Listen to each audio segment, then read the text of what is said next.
Cette petite fille, poussée par la curiosité, touche le fer à repasser brûlant. Elle se met à pleurer très fort à cause de la brûlure. Piu vient devant sa mère, en pleurant, cherchant du réconfort. Mais à ce moment-là, sa mère est déjà morte. La petite Piu ne peut pas encore comprendre la vie et la mort. Après avoir pleuré un moment sur le corps de sa mère, elle s'endort profondément. Quand Piu se réveille à nouveau, elle constate que sa mère ne s'est toujours pas réveillée. Et elle remarque que le visage de sa mère est couvert de bleu. Piu court aussitôt vers la coiffeuse chercher du maquillage. Elle pense qu'en cachant les blessures de sa mère, cela ne lui fera plus mal. Mais sa mère ne répond toujours pas à Piu. Alors elle court au salon allumer la télévision, trouve l'émission que sa mère aimait regarder d'habitude, retourne dans la chambre, et appelle sa mère pour regarder la télé avec elle. Mais celle-ci ne réagit toujours pas. Piu panique complètement. Elle grimpe rapidement sur sa mère, et secoue sans cesse son corps, finissant par faire tomber le flacon de médicaments de sa main. Piu est attirée par les comprimés par terre. Elle ramasse vite un somnifère, et demande à sa mère si elle peut le manger. Au moment où Piu allait avaler le comprimé, un ballon à côté éclate soudain, empêchant le geste de Piu. Aussitôt après, le téléphone de sa mère se met aussi à sonner. Voyant cela,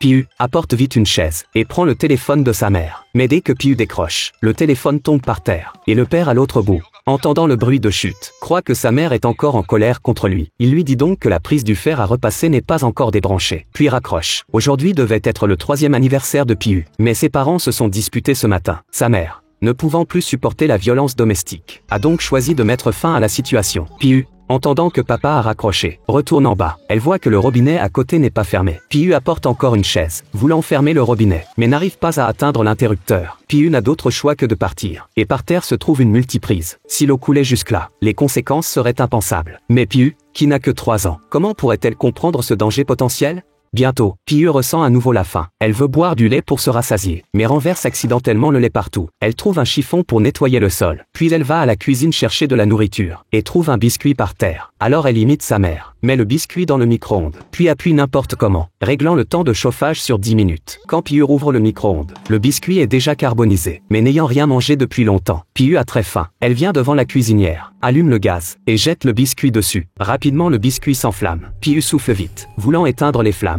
Mais cela ne sert à rien. Piu sent qu'il fait très chaud. Alors elle va devant le réfrigérateur, sort ce qu'il y a dedans, puis s'assoit dans le réfrigérateur, et ferme la porte. La maison devient instantanément silencieuse. Mais peu après, les pleurs de Piu sortent du réfrigérateur. Elle se secoue sans arrêt à l'intérieur, avant de réussir enfin à ouvrir la porte. En même temps, les bouteilles sur le réfrigérateur tombent aussi par terre. Piu est effrayée par le bruit de casse et se met à pleurer. Chaque fois que ses parents se disputaient, elle entendait ce genre de bruit de casse. Quand Piu est fatiguée de pleurer, elle commence à s'asseoir par terre, et étale de la confiture sur du pain. Elle pense que sa mère n'a pas encore mangé, puis court devant sa mère, lui demandant de se lever pour manger quelque chose. Mais à ce moment, son père téléphone à nouveau. Piu met le téléphone contre l'oreille de sa mère. Le père n'entend toujours pas la voix de sa mère. Alors il raccroche encore. Ensuite, Piu va sur le balcon. Elle entend les rires des autres enfants en bas, et veut les rejoindre. Alors elle accroche sa poupée au balcon, espérant attirer leur attention. Mais par accident, la poupée tombe du balcon. Inquiète, elle grimpe aussitôt sur la rambarde, et commence à crier fort. Un voisin au loin aperçoit Piu, et commence vite à la dissuader à voix haute. Piu est très obéissante. Elle redescend gentiment. Piu se rendort à côté de sa mère. On ne sait combien de temps s'est écoulé, quand son père téléphone. Il demande à Piu de passer le téléphone à maman. Mais Piu lui dit que maman dort encore. Le père comprend alors, et dit vite à Piu qu'il rentre tout de suite à la maison, et demande à Piu de ne pas raccrocher. Mais la batterie du téléphone est presque vide. Peu après, le téléphone s'éteint. Piu découvre que le corps de sa mère est anormalement froid. À ce moment, elle se sent très désemparée, et commence à pleurer à chaudes larmes. Mais après tout,